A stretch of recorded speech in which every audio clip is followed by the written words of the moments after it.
हमारी संस्कृति, हमारे संस्कार सदा रहे हमारे साथ। भारत के महान ग्रंथों और काव्यों का संपूर्ण संकलन। सब्सक्राइब करें तिलक।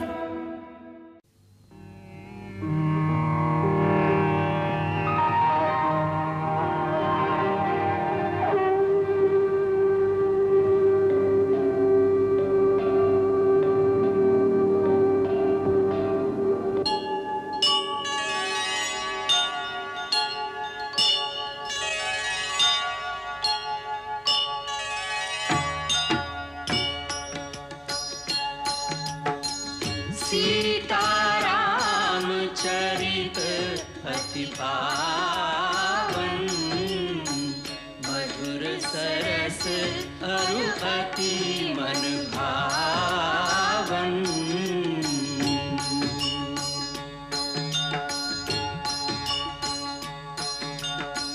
पुनि पुनि कितने हो सुने सुनाए,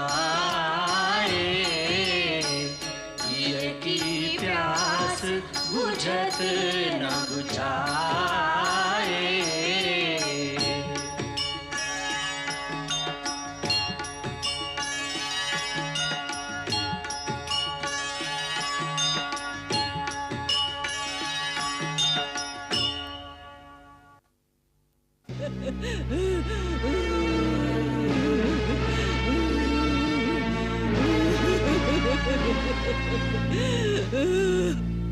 राम, यही है ताड़का।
धन्य हो राम, तुम्हारी जय हो। तीनों लोक में तुम्हारे सिवा कोई भी ताड़का को नहीं मार सकता था। अब हमें विश्वास हो गया कि तुम जगत कल्याण के निमित्त ही इस भूतल पर आए हो। इसलिए तुम्हारे ऊपर प्रसन्न होकर आज हम तुम्हें वो दिव्यास्त्र प्रदान करेंगे जो तीनों लोक में हमारे सिवा किसी के पास नहीं। अपने अनुग्रह, अपनी कृपा का पात्र मानकर आपने इस दास का गौरव बढ़ा दिया है मुनिराज। हम जानते हैं राम, वशिष्ठ मुनि ने पूर्ण शस्त्र विद्या देकर तुम्हें रण कौशल में पारंगत किया है, परंतु हम जो शक्तियां आज तुम्हें प्रदान करेंगे वो देवताओं को भी दुर्लभ हैं। अनेक लौकिक, पारलौकिक और वैज्ञानिक शोध के द्वारा आध्यात्मिक शक्ति से हमने जिन्हें सिद्ध किया है वो दिव्यास्त्र सारे संसार में एक साथ हमारे सिवा कहीं नहीं मिल सकते। एक युग से हम एक ऐसे योग्य पात्र की तलाश में थे जो जन कल्याण के लिए हमारी सिद्धियों का सही उपयोग कर सके। हमें दिखाई दे रहा है कि भविष्य में आतताई शक्तियों से आर्यवर्त की रक्षा करने का भार तुम्हें उठाना होगा, और उस समय इन दिव्य अस्त्रों की तुम्हें आवश्यकता होगी।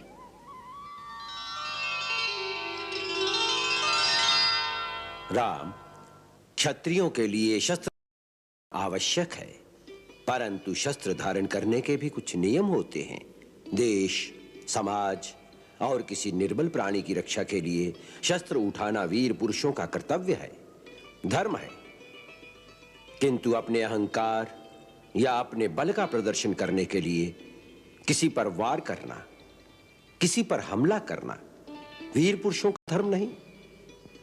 मैं जो विद्या तुम्हें प्रदान कर रहा हूं, उसकी गुरु दक्षिणा यही होगी कि किसी निर्दोष पर उसका उपयोग नहीं करोगे, परंतु जहां पाप, अत्याचार और अन्याय देखोगे, वहां पापी और दुराचारी का संहार करने के लिए शस्त्र अवश्य उठाओगे।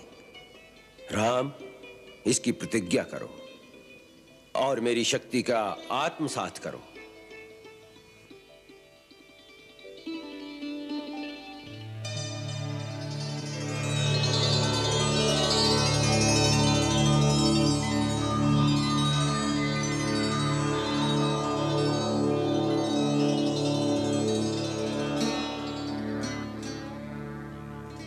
राम, अब मैं तुम्हें इन दिव्य अस्त्रों के आवाहन, संचालन और विसर्जन के मंत्र बताऊंगा, जिनके प्रभाव से तुम देवता, गंधर्व, नाग, असुर सब पर विजय पा सकोगे। वत्स, अस्त्रों में कई प्रकार की शक्तियां होती हैं। कुछ शक्तियां वैज्ञानिक अनुसंधान से पैदा होती हैं, कुछ आध्यात्मिक साधना से दिव्य लोकों से प्राप्त होती हैं, कुछ शस्त्र परमाणु शक्ति से संपुष्ट होते हैं, कुछ मन की शक्ति से चलते हैं, कुछ मंत्र शक्ति से प्रेरित हैं, और कुछ बाण वो हैं जो अपने फलक पर दिव्य शक्तियों को धारण करके चलते हैं, जैसे शिव का शूलवत नामक अस्त्र।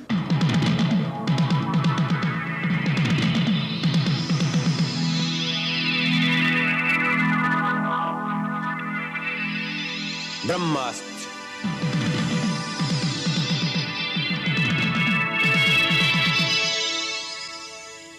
श्री नारायण अस्त्र। तब ऋषि निज नाथ ही जिय चीनी,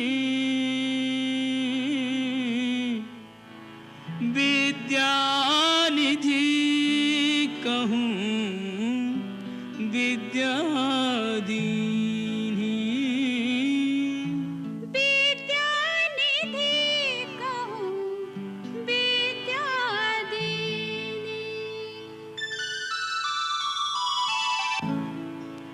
आयुध सर्व समर्पिके प्रभु निज आश्रम आने, कंद मूल फल भोजन दीन भगत हित जान।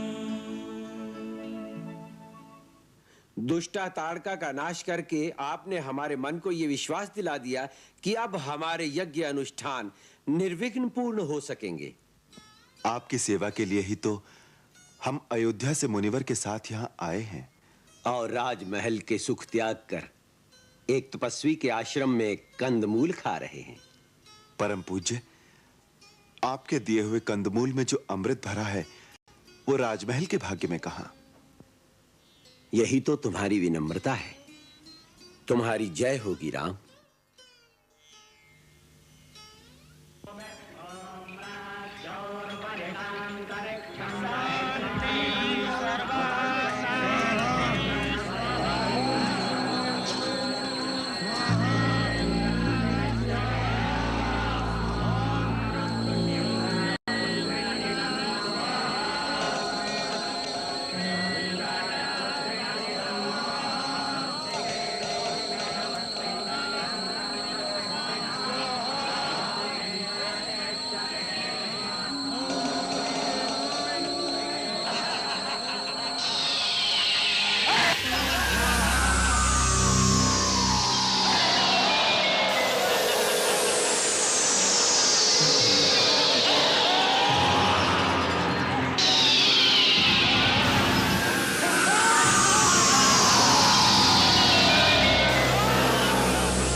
भोजन गा सागर पारा।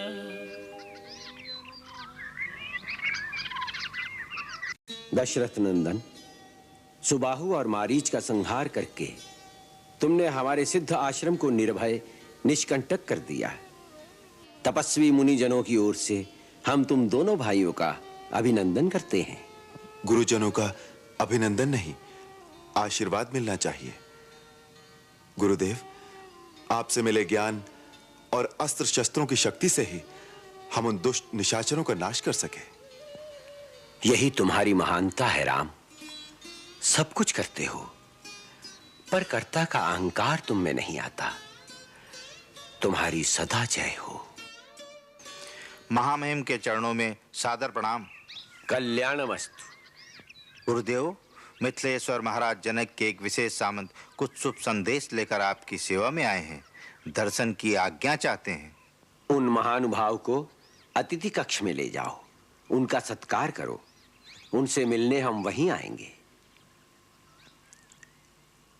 हमें ये जानकर प्रसन्नता हुई कि महाराज जनक अपनी पुत्री राजकुमारी सीता का स्वयंवर रचा रहे हैं। मुनिवर, आपके आशीर्वाद से उनका यह शुभ कार्य निर्विघ्न संपन्न हो, उसके लिए महाराज ने आपसे विशेष प्रार्थना के लिए इस दास को भेजा है। हम विदेहराज जनक का आमंत्रण पाकर बहुत प्रसन्न हुए। महाराज को हमारा आशीर्वाद। उन्हें कहना कि हम अवश्य आएंगे।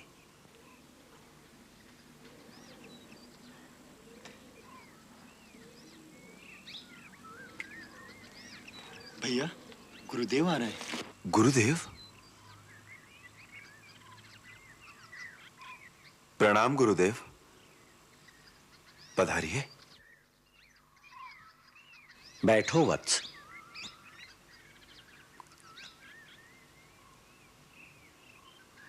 राम, हम तुमसे एक बात करने आए हैं। गुरुदेव, आपने क्यों कष्ट किया? मुझे बुला भेजते, मैं स्वयं आ जाता आपकी सेवा में। तुम्हारे पास आने में कष्ट नहीं, आनंद ही आनंद है राम। तात, महाराज जनक के यहां से न्योता आया है। वो अपनी पुत्री सीता का स्वयंवर रचा रहे हैं, जिसमें उन्होंने हमें भी आमंत्रित किया है। हमारी इच्छा है कि तुम दोनों भाई हमारे साथ मिथिला चलो। राम, इस विषय में तुम्हारा क्या विचार है? गुरुवर्य, आपकी आज्ञा के सामने किसी अन्य विचार का स्थान ही कहाँ है? केवल आज्ञावश नहीं वत्स, हम चाहते हैं कि तुम भी उस ऐतिहासिक दृश्य का अनुभव करो जहां आर्यवर्त के हर प्रांत और हर प्रदेश के राजकुमार सीता को पाने के लिए अपना अपना बल, कौशल और पराक्रम दिखाने आएंगे। मुनिवर, स्वयंवर कर तो यही है कि राजकुमारी जिसे पसंद करेंगी उसी के गले में वरमाला पहना देंगी। फिर उसमें बल और कौशल दिखाने की आवश्यकता ही कहाँ है? इसलिए कि महाराज जनक ने सीता के विवाह के लिए एक कठिन शर्त रख दी है। शर्त? हाँ रघुनंदन, कई कारणों से यह स्वयंवर बड़ा अद्भुत होगा। पहला कारण तो ये कि सीता स्वयं ही एक अद्भुत कन्या है, और दूसरा कारण यह है कि महाराज जनक के पास भगवान शिव का एक अलौकिक धनुष है, जो शिव ने देवताओं को दिया था, और देवताओं ने जनक के पूर्वज महाराज देवराज के पास धरोहर रूप में रखा था। सीता को देवी कन्या मानकर महाराज जनक ने यह निश्चय किया है कि सीता का विवाह किसी साधारण मानव से नहीं हो सकता, और उन्होंने शर्त रख दी कि जो शूरवीर उस महान शिव धनुष को झुकाकर उस पर प्रतंचा चढ़ा देगा, उसी के साथ सीता का विवाह होगा। उसी चमत्कार को देखने के लिए तुम हमारे साथ मिथिला चलो, यही हमारी इच्छा है। अहो भाग्य। तो कल प्रातः ही प्रस्थान करेंगे। जो आज्ञा गुरुदेव।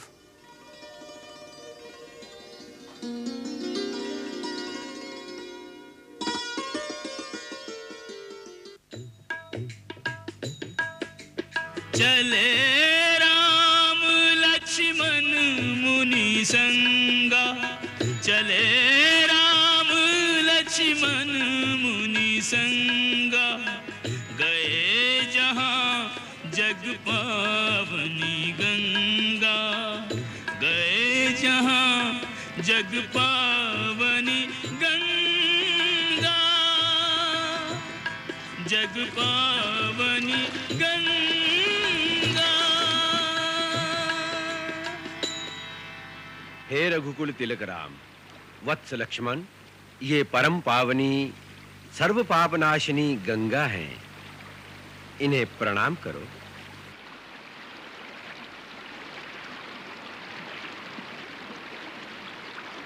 वत्स राम, पवित्र गंगा नदी का पुष्पों से पूजन करो।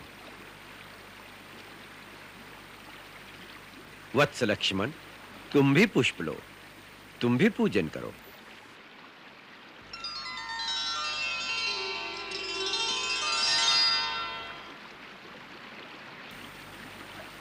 राम, ये पवित्र गंगा नदी तुम्हारे पूर्वजों की देन है। हमारे पूर्वजों की देन? हाँ, बैठो।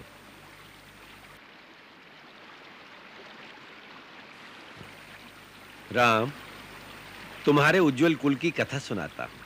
वत्स, प्रतापी इक्ष्वाकु वंश में एक धर्मात्मा राजा सगर हुए हैं।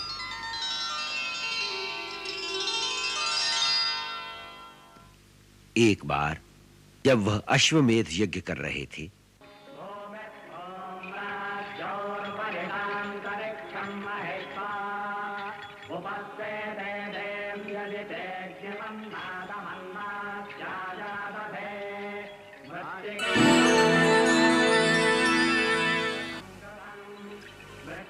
इंद्र उनसे ईर्ष्या करता था, इसलिए उनके यज्ञ का घोड़ा चुराकर पाताल लोक में ले गया। वहां उसने वो घोड़ा कपिल मुनि के आश्रम में छोड़ दिया। महाराज सगर के सारे पुत्र घोड़े की तलाश में पाताल लोक तक जा पहुंचे। उन्होंने कपिल के आश्रम में घोड़े को देखकर महात्मा कपिल का अपमान किया। उनके दुर्व्यवहार से कुपित होकर महर्षि कपिल ने सगर के पुत्रों को शाप देकर भस्म कर दिया। फिर उनका उद्धार करने के लिए गंगा को स्वर्ग से धरती पर लाना आवश्यक हो गया, परंतु यह काम बहुत कठिन था। महाराज सगर, उनके बाद महाराज अंशुमान, उनके पुत्र महाराज दिलीप ये काम न कर सके। फिर दिलीप के पुत्र महाराज भगीरथ ने यह निश्चय किया कि वो गंगा जी को धरती पर लाकर अपने पितरों का उद्धार करेंगे। उन्होंने गंगा जी को धरती पर लाने के लिए घोर तपस्या की।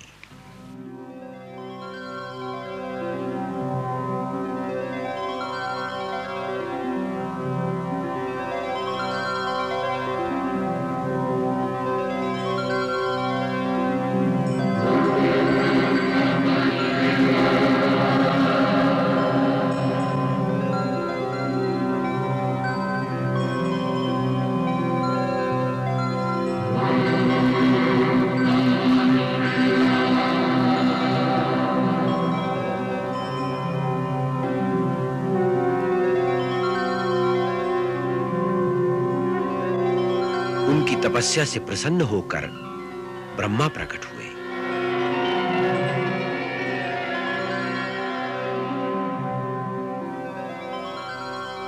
और उन्होंने गंगा को धरती पर लाने का वरदान भगीरथ को दिया।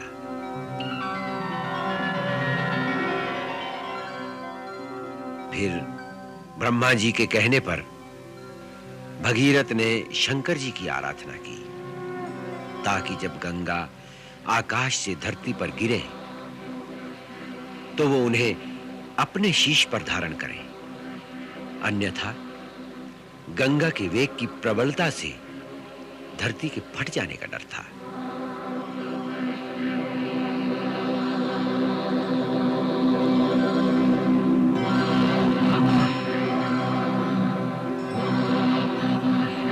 भगीरथ ने फिर घोर तपस्या की और भगवान शिव को प्रसन्न कर लिया।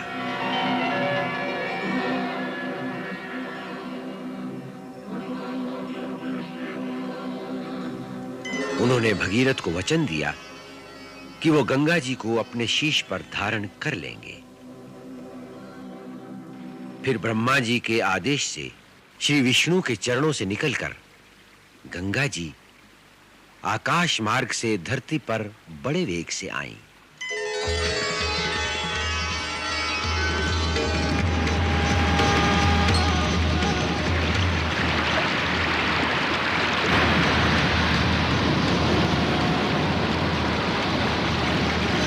भगवान शिव ने उन्हें अपनी जटाओं में समेट लिया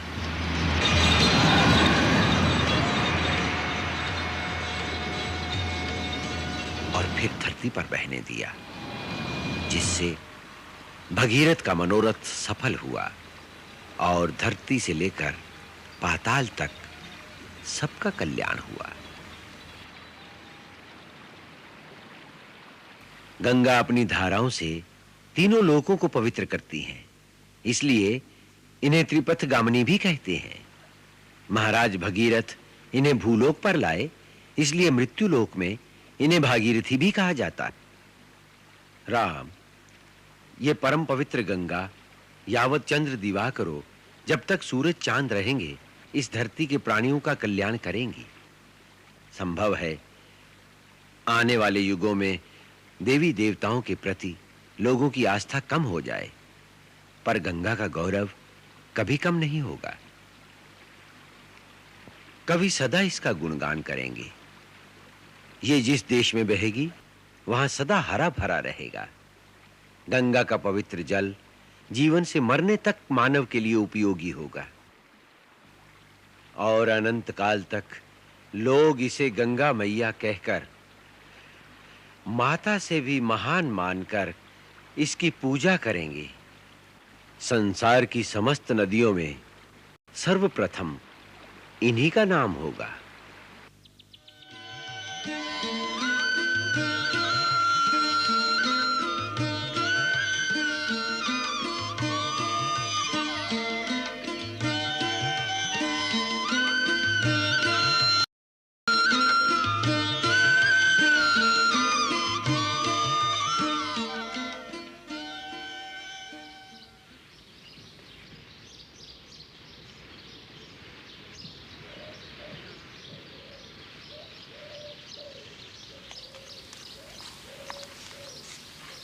गुरुदेव, यह आश्रम बड़ा विचित्र लग रहा है। न ही पूरी तरह उजड़ा हुआ और न ही पूरी तरह बसा हुआ। पत्ता पत्ता सूख गया है, परंतु ये तुलसी का पौधा अभी भी हरा भरा है। ये क्या भेद है गुरुदेव? तुमने सच कहा है राम। यह बड़ा विचित्र स्थान है, जहां गौतम ऋषि के शाप से सब कुछ उजड़ गया, परंतु एक तुलसी का पौधा अभी तक इसलिए जीवित है क्योंकि एक नारी की आत्मा यहां पर वास करती है। एक नारी की आत्मा? हां, एक अभागन नारी, जिसके साथ एक पुरुष ने छल किया और दूसरे ने उसको दंड दिया। ये कैसी अद्भुत कथा है गुरुदेव? ये कौन लोग थे जिन्होंने ऐसा किया? दो महान पुरुष, एक देवताओं का राजा इंद्र और दूसरा उसका पति महान तपस्वी ऋषि गौतम। पर क्यों? यह एक नारी के दुर्भाग्य की करुण कथा है। महर्षि गौतम की पत्नी अहिल्या परम सुंदरी थी, जिसके कारण देवराज इंद्र उस पर आसक्त हो गया।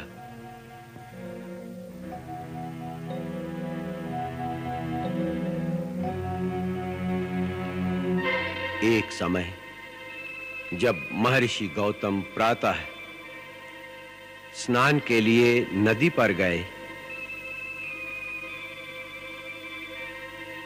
तो इंद्र ने अवसर देखा और अवसर का लाभ उठाने की ठानी।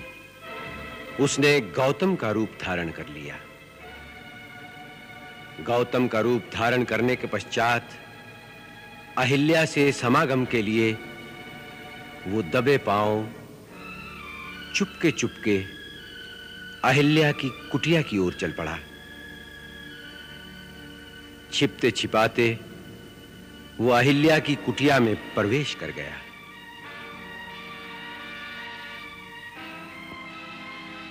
जिस समय इंद्र छिपकर अहिल्या की कुटिया से निकल रहा था, उसी समय गौतम मुनि स्नान करके वापस लौट रहे थे।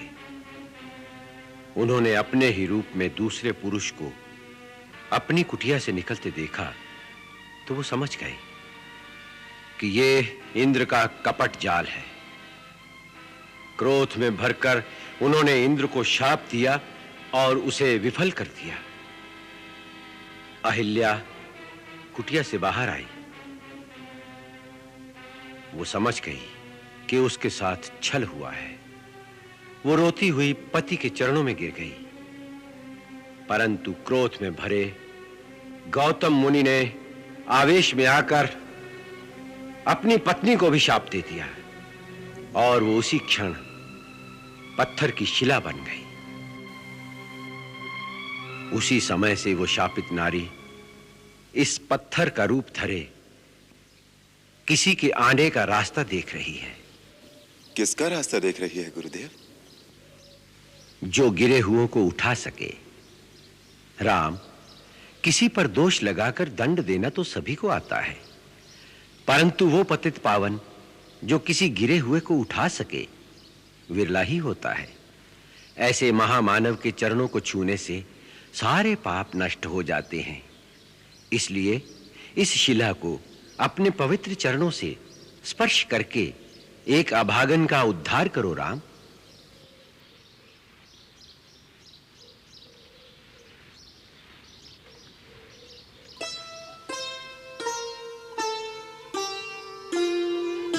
श्री राम चरण के सुखद स्पर्श से शिला बनी सुंदर नारी। पद पंकज पावन शोक नशावन, पद रज की महिमा भारी। मैं नारी अपावन,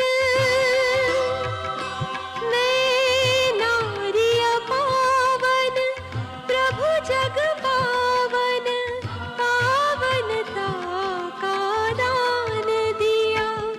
जो त्रिभुवन पूजित लक्ष्मी सेवित, उन चरणों में स्थान दिया।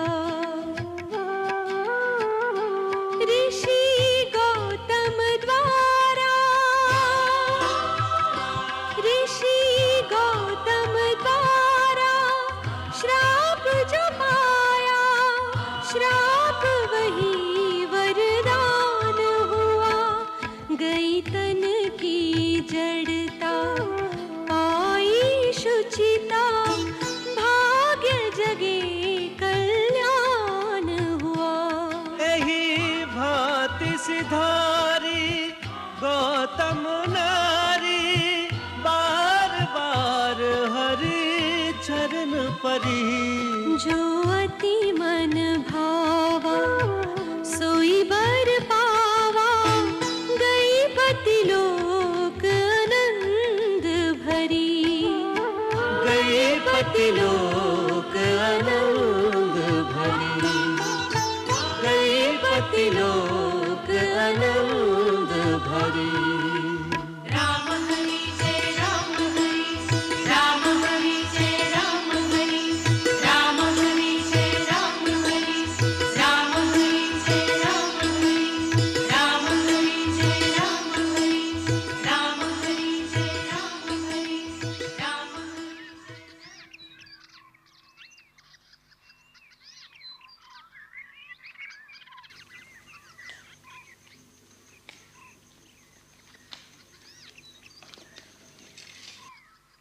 राम, लक्ष्मण, इस आम्र वाटिका का वातावरण बड़ा शांत और पवित्र है। नगर के कोलाहल से अलग। क्यों ना हम अपना डेरा यहीं डालें? जैसी आपकी इच्छा गुरुदेव।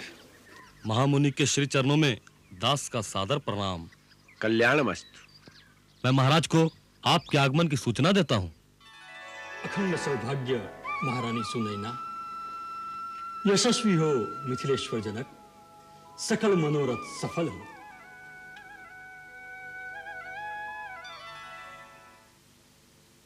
गुरुदेव, आपकी कृपा बनी रहे, इसी में हमारा कल्याण है।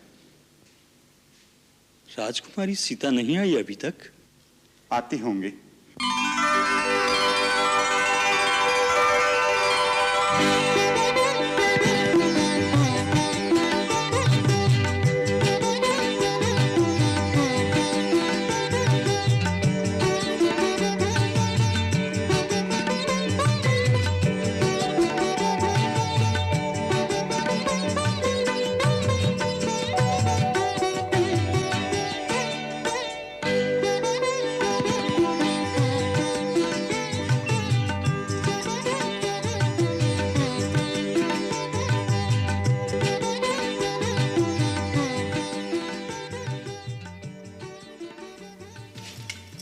गुरु शतानंद के चरणों में प्रणाम। तुम्हारी मनोकामना पूर्ण हो बेटी।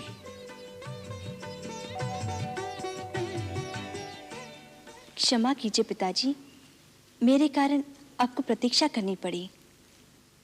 बेटी, आज शिव धनुष को स्वयंवर सभा में भेज दिया जाएगा, इसलिए इनकी पूजा करके भगवान से आशीर्वाद मांगो। सीता, बचपन से तूने इस शिव धनुष की पूजा की है बेटी। आज उसी पूजा की पूर्ण आहुति की घड़ी आ गई।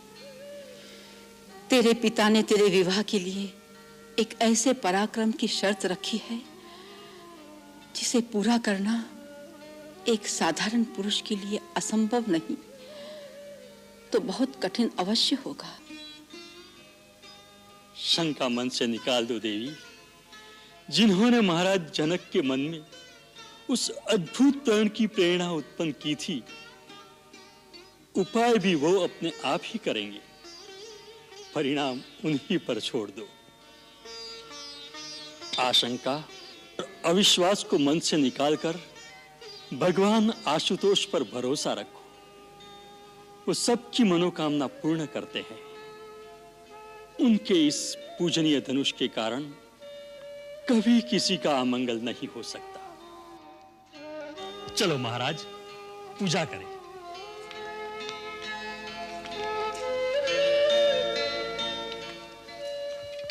लो बेटी सीता, मन लगाकर पूजा करो।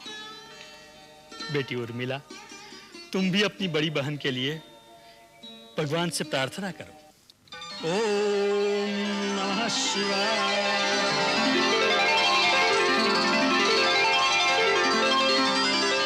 ओम त्र्यंबकं यजामहे सुगंधिं पुष्टिवर्धनम् उर्वारुकमिव बन्धनान् मृत्योर्मुक्ष्यमामृता।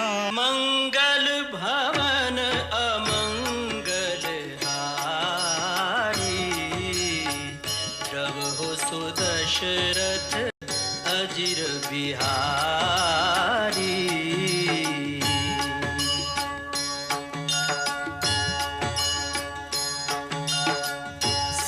सीताराम चरित अति पावन, मधुर सरस अरु अति मन भावन।